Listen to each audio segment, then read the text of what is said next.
xafladan oo ahayd mid xariga looga jarayay kambaniga Shabeelle oo markaasi noqon doona kambani ka qayb qaadan doona ololaha nadaafadeed ee degmada Afgooye ayaa maanta lagu qabtay degmada Afgooye waxaana ka soo qayb galay xubno ka tirsan maamulka degmada Afgooye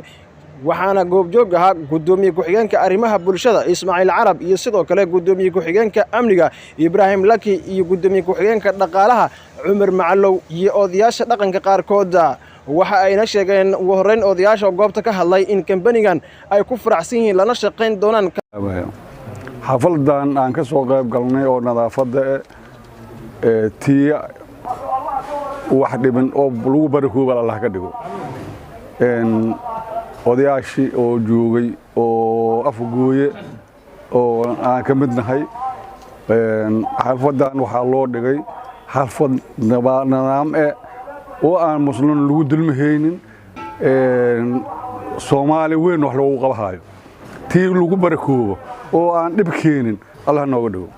assalaamu alaykum waraxmatullaahi wabarakaatuh shirkadda dad lan ka baahnay waay in Afgooy hormuudka naqdaan oo bilaawaan mardii insha Allah yoona ma jiifana sidii odayaalkii hore baan ka shaqeeyeen waalidkaan shaqeey yalankiin ka damboy Hussein Jibril jiisbiska naqdo yaad geeg arinteen way daba taagan wilmay ka sabarna إذا دروم إذا ونقدر نيك دروونيو إذا دقيقة كوني أنا ما تتقطع دعمانو أسقطها جرنو لكن مدي فيرنا إذا هندوايانا إذا هندوايانا ما دام لسه فعله أولو بوسي كجاري تان قال لي ما ينو هذين ما ردي مير فيله ولا دقدي بريتك لانغلب ماله لانكيلا هاي كدانغدي ما كدانغدي إني نظافة صوبي shirkadda nadaafadda ee Shabeelle ay hormuud ay ka tahay Maymuun Hussein Jibril waa soo dhaweyneynaa horumarka waxay ka mid tahay degmada qaf kasta oo degmada ku nool ama deegaan ku ahna waxa laga rabaa sida ay Maymuun ay dhaxda ugu xiratay in ay deegaankeeda ka shaqeyso in ay deegaankeeda nadaafadeysato in ay deegaankeeda wax u qabato iyadoo cidna gooni ah garab aan ku fiihaynin ayay iyada isku taxdaaqtay intaana munaasabadana waxaan uga soo qayb galnay saaka u daafurnay waxa waaye inaan uga mahad celino waxa ay ka shaqeynayso iyo waxa ay keentay deegaanka marka waxaan rabaa in odayaasha dhaqanka ee hormuudka u ah deegaanka in ay qaf kasta oo Soomaali ah oo bilicda magaaladeena ka shaqeynayso in la soo dhaweeyo in ganacsatada la baawdgeliyo in nadaafadda laga shaqeeyo qaf kasta wax alla iyo wixii ay ka qaban karto deegaanka ama bilicdiisa ay ku soo celi karto in ay ka shaqeyso waan soo dhaweyneynaa wayna ku mahadsan tahay gudoomiyaha nadaafadda horjoogaha maamulka shirkadda nadaafadda Shabeelle aadaan u soo dhaweynaa dhinaca kale gudoomiye ku-xigeenada amniga iyo bulshada Ismaaciil Carab iyo Ibrahim Laki oo goobta ka hadlay ayaa dhankooda sheegay ka maamul ahaan inay la shaqeyn doonaan waxaan maanta halkaan aan u joognaa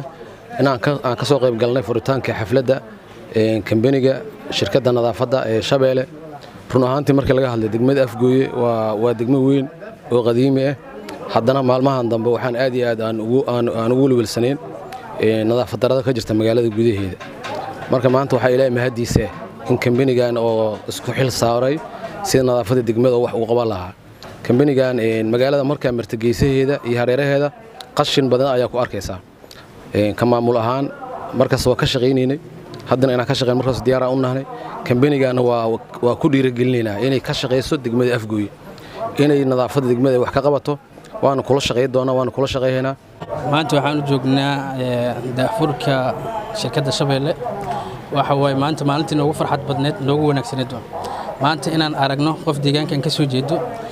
bilicda deegaankan aniga ismaal gelinayo waa in kala shaqeynaa leedahay anaga ka maamul ahaan ka amni ahaan aad ayayno waxay noogu tahay howl fududeen meeshan in bilicdeedana kor u soo baxdo amnigeedana si wanaagsan aan ugu qayb qaadano marka amniga iyo nadaafadda kalama maarmaan walaashay waxaan leeyahay soo dhawow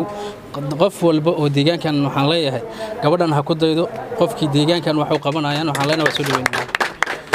baadna waxaan leeyahay shirkadda maadaama aad chef kale tahay inaad shaqaalahaagi iyo waxyaalaha dadka inay macnaha kala shaqeeyaan sida hadda adiga ugu dhiiratay inaad nadaafadda kala shaqeyso ayagana inay u dhimiriyaan in maamulka si voluntary ahaan kula shaqeynaa adna bilicda magaalada waxyaalaha waxaa jiro aad voluntary ahaan nogala shaqayn doonto insha Allah. gabagabadii waxaa madasha ka hadashay madaxa kambanigan Shabeelle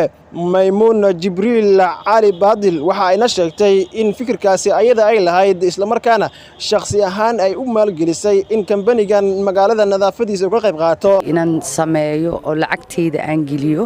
waxay tahay magaaladan waa ku dhashay waana ka dhashay magaalada aad ay wasakh badan tahay dadkeena oo reer Afgooy waxay u baahan in la waacigeliyo fatahaadaha badan oo Afgooy ka dhaca qashinka wabiga lagu soo sida oo shay gudoomiyaha arrimaha bulshada nadaafad daro waaye wax shilin oo hay'ad isiisay iyo ama meel kale ay ka timid ma lacagteedu waaye waxaan rabaa bilicdeed magaalada inaan soo celiyo shacabka degmada Afgooyna waxaan rabaa inay garab taagnaadaan insha Allah billahi tawfiiq